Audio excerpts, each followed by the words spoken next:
Hello everyone. So I welcome you all in our daily current affairs discussion session, जहां पर हम इसी तरीके से हर रोज आपके साथ मंडे टू सैटरडे जुड़ते हैं सो दैट कि जितने भी इंपॉर्टेंट न्यूज़ और अपडेट्स हैं उन्हें हम आपके साथ कवर कर पाएं, डिस्कस कर पाएं, सो दैट कि अगर आप आने वाले टाइम में कोई भी अगर कॉम्पिटिटिव एग्जाम देने वाले हैं, चाहे मैं बात करूं बैंकिंग, एसएससी, रेलवे, जो बाकी भी स्टेट लेवल के एग्जाम्स होते हैं जिसमें आपसे करंट अफेयर्स से क्वेश्चंस एग्जाम में पूछे जाते हैं, तो उनको आप अच्छे तरीके से प्रिपेयर कर पाएं। इसीलिए आप हमारे डेली करंट अफेयर्स का एनालिसिस देखा करें। अराउंड 10 से 12 मिनट का ही मैक्सिमम ये वीडियो रखते हैं उसकी लेंथ को, तो आप इजीली, मैं उम्मीद करता हूँ, आप इसे देख सकते हैं। ठीक है।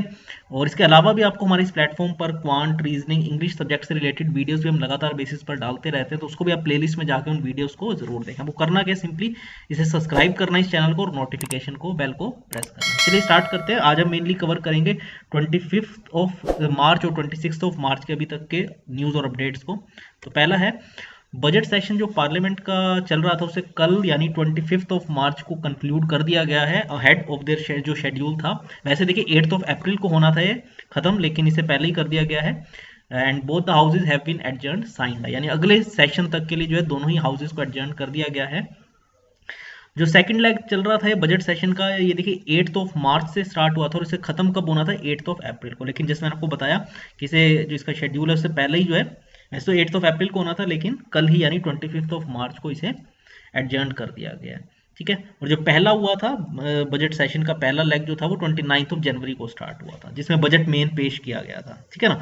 सो इस पर इंफॉर्मेशन देते हुए यूनियन पार्लियामेंट्री अफेयर्स मिनिस्टर जो है प्रहलाद जोशी, उन्होंने बताया कि जो बजट सेशन है उसको अभी एडजर्न करने का जो मेन रीजन वो एक है कि जो भी इलेक्शंस चल रहे हैं, आपको पता है काफी सारी स्टेट्स में, ठीक है, उसको लेके भी डिमांड थी, जो मेंबर ऑफ पार्लियामेंट उनकी थी, क्योंकि ऑब्वियस सी बात है वहाँ पे जैसे जगह जगह पे इलेक्शन रैलीज के लिए उनका वहाँ प्रेजेंट होना जरूरी होता है, तो इस वजह से भी इसे कर्टेल जो है करना पड़ा। इसके अलावा आपको पता है कोविड के केसेस एक बार दोबारा से बढ़ने स्टार्ट भी हो गए, इसलिए भी जो है इसे कट शॉर्ट करना पड़ा है इस सेशन को। ठीक है।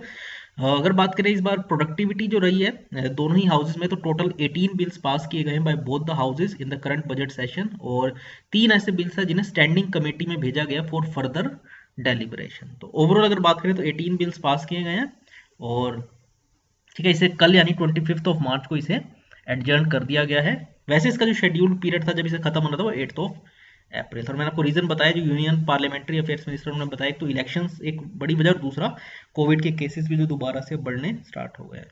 और खुद जो लोकसभा के स्पीकर है ओम बिरला, आपको पता है खुद भी वो कोविड पॉजिटिव एट प्रेजेंट। ठीक है ना। तो इसे आप नोट डाउन कर लें। आगे अगर बात करें तो निर्मला सीतारमन जो कि finance and corporate affairs minister, उन्होंने लॉन्च की है 2 मोबाइल ऐप। एक है सेंट्रल स्क्रूटनी जो है सेंट्रल स्क्रूटनी सेंटर, और दूसरा है IEPFA मोबाइल ऐप। तो दोनों ऐप पर बात करते हैं। ठीक है। इसका मेन क्या फंक्शन रहेगा। So finance and corporate affairs minister Nirmala Sitharaman launched, एक तो मैंने आपको बताया सेंट्रल स्क्रूटनी सेंटर, और दूसरा है investor education and protection fund authority. आप इसकी फुल फॉर्म नोट डाउन कर सकते हैं, investor education and protection fund authority, यानी IEPFA मोबाइल ऐप। ये दो ऐप्स को लॉन्च किया गया है बेसिकली डिजिटल सॉल्यूशंस प्रोवाइड करने के लिए, to achieve vision of digital India. ठीक है। इसमें बहुत सारी ऐसी चीजें हैं,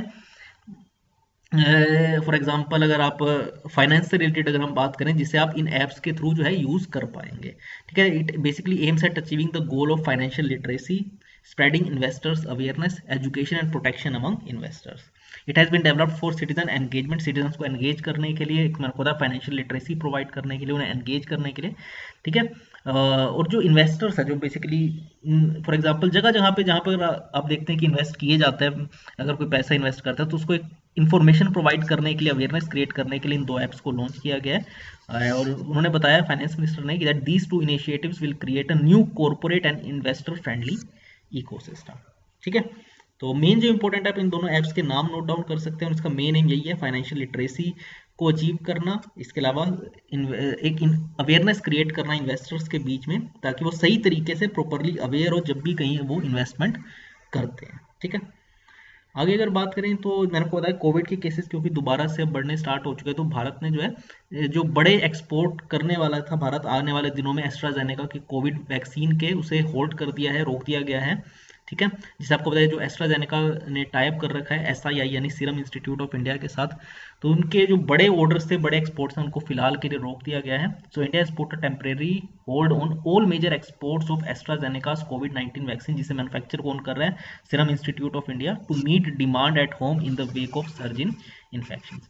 तो इसका जो इम्पैक्ट पड़ेगा, एक तो देखिए जो कोवैक्स वैक्सीन जो इनिशिएटिव है शेयरिंग फैसिलिटी का, through which more than 180 countries are expected to get doses, तो इस पर इम्पैक्ट पड़ेगा।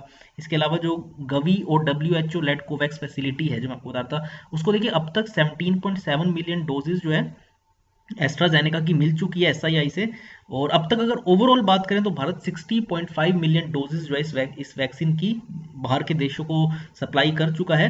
और भारत में अगर बात करें तो अभी तक 5 करोड़ से ज़्यादा लोगों को वैक्सीनेट कर दिया गया, लेकिन अभी भी देखिए आपको पता बहुत बड़ी मेजोरिटी है, आपको पता है इंडिया की पॉपुलेशन बहुत ज़्यादा है, तो इसलिए बाकी की पॉपुलेशन जो है, बाकी के लोगों को वैक्सीनेट करने के लिए बहुत ज़रूरी है, क्योंकि दोबारा से केसेस बढ़ रहे हैं, तो इसके बड़े एक्सपोर्ट ऑर्डर्स को अभी कुछ टाइम के लिए होल्ड पर किया जाए। तो आपको पता है ओवरऑल भारत में देखिए 60.5 मिलियन का मतलब है 6 करोड़ से भी ज़्यादा जो है वैक्सीन को शिप किया गया है बाहर की कंट्रीज को, ठीक है। एक तो इसमें आपको बताया जो कोवैक्स वैक्सीन का शेयरिंग फैसिलिटी का इनिशिएटिव है, ठीक है, उसके तहत भारत ने 17.7 मिलियन डोजेज जो है अभी तक बाहर सप्लाई किए। इसके अलावा कुछ कमर्शियली भी सेल की है। इसके अलावा एक वैक्सीन मैत्री इनिशिएटिव जो भारत का था, उसके तहत भी कुछ वैक्सीन को बाहर की खासकर जो नेबरिंग कंट्रीज है उनको दिया गया, ठीक है। तो हाल ही अभी कुछ टाइम के लिए बड़े एक्सपोर्ट ऑर्डर्स को रोका गया। नेक्स्ट अगर बात करें तो नॉर्थ कोरिया से ये एक बड़ा अपडेट आया है कि उन्होंने 2 बैलिस्टिक मिसाइल्स को लॉन्च किया है सी ऑफ जापान के अंदर, जिसने एक बार फिर से जो सिक्योरिटी थ्रेट है पर्टिकुलरली साउथ कोरिया के लिए, जापान के लिए, उसे एक बार फिर से बड़ा क्रिएट कर दिया है। क्योंकि आपको दोनों ही बहुत नॉर्थ कोरिया के पास लगने वाली दोनों कंट्रीज है, और आपको नॉर्थ कोरिया और साउथ कोरिया एक दूसरे के आर्क राइवल है, और जबकि जापान में आपको बताया अभी ओलंपिक्स होने वाला है, तो इसलिए बहुत ज़रूरी है कि सिक्योरिटी थ्रेट को जो है एनालाइज किया जाए, और देखना होगा कि आने वाले दिनों में किस तरीके से यूएस इस पर रिएक्ट करता है। बट मेन जो इन्फॉर्मेशन है कि नॉर्थ कोरिया ने 2 बैलिस्टिक मिसाइल्स को लॉन्च किया है near the sea of Japan, और जापान की जो मिलिट्री है उन्होंने बताया कि जो डेब्रिस होता है मिसाइल का, वो जस्ट जो एक्सक्लूसिव इकोनॉमिक जोन है उनका, उससे जस्ट बाहर गिरा, और जो टेस्ट है it comes after a few days. इससे पहले भी देखिए, भी हाल कुछ दिनों पहले ही नॉर्थ कोरिया ने 2 नॉन बैलिस्टिक मिसाइल्स को भी येलो सी के अंदर जो है टेस्ट किया था, लेकिन अब जो है 2 बैलिस्टिक मिसाइल्स को किया है। आपको बता दें कि नॉर्थ कोरिया को बैन कर रखा है यूनाइटेड नेशंस के सिक्योरिटी काउंसिल ने रेजोल्यूशन के थ्रू कि वो इस तरीके की बैलिस्टिक मिसाइल्स को डेवलप करें, उसे टेस्ट करें, लॉन्च करें, ठीक है। बट स्टिल आपको पता है वो इस तरीके के किसी भी रेजोल्यूशन को जो है वो एडॉप्ट नहीं करता, उसको फॉलो नहीं करता, ठीक है ना। तो 2 इससे पहले नॉन बैलिस्टिक मिसाइल्स को भी कुछ दिनों पहले ही किया था उन्होंने लॉन्च, टेस्ट किया था येलो सी के अंदर, और अब 2 बैलिस्टिक मिसाइल्स को किया। और अभी तक जो है यूएस के प्रेसिडेंट जो बाइडेन ने जो नॉर्थ कोरिया के लीडर किम जोंग उन के साथ कोई भी फॉर्मली एंगेजमेंट नहीं किया है। इससे पहले अगर बात करें, डोनाल्ड ट्रंप ने 2 बार इनफैक्ट समिट के थ्रू जो है किम जोंग उन से मिले थे। तब देखना होगा कि क्या स्ट्रैटेजी रहती है जो बाइडेन की एडमिनिस्ट्रेशन के आने वाले दिनों में, पर्टिकुलरली नॉर्थ कोरिया को लेके, ठीक है। बट बड़ा अपडेट है कि उन्होंने 2 बैलिस्टिक मिसाइल्स को लॉन्च किया है। और आखिरी में आपको बता रहा था टोक्यो जो 2020 ओलंपिक वैसे होना पिछले साल था, लेकिन कोविड की वजह से वो इस साल हो रहा है, तो उसका जो टॉर्च रिले है वो किक ऑफ हो गया है इन फुकुशिमा जापान, ठीक है ना। फुकुशिमा जो जापान के अंदर आने वाली सिटी है, वहाँ पे इसे स्टार्ट हुआ है ओलंपिक टॉर्च रिले, ठीक है। And it will travel through all of Japan 47 districts over the next 121 days, ठीक है। और ये जो है the torch will arrive in Tokyo for the Olympic games opening, जो कि 23 जुलाई को होना है, ठीक है। और जापान की जो फुटबॉलर है एजुजा इवाशी मिजू, वो पहली रिसीवर है इस ओलंपिक टॉर्च रिले की। और फिर मैंने बताया पिछले साल वैसे होना था, लेकिन कोविड की वजह से जो है इसे 1 साल के लिए भी अराउंड डिले करना पड़ा था, ठीक है।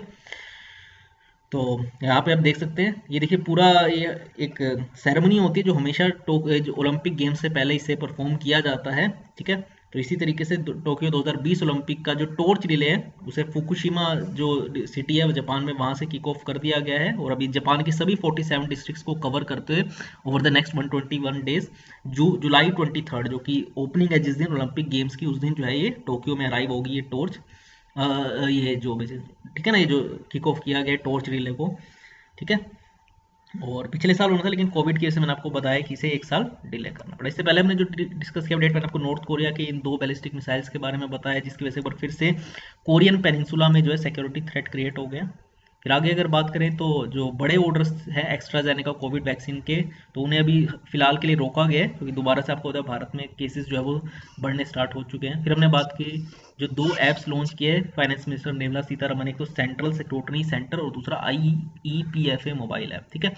बेसिकली सिटीजन्स को एंगेज करने के लिए, फाइनेंशियल लिटरेसी प्रोवाइड करने के लिए इन 2 ऐप्स को लॉन्च किया गया है।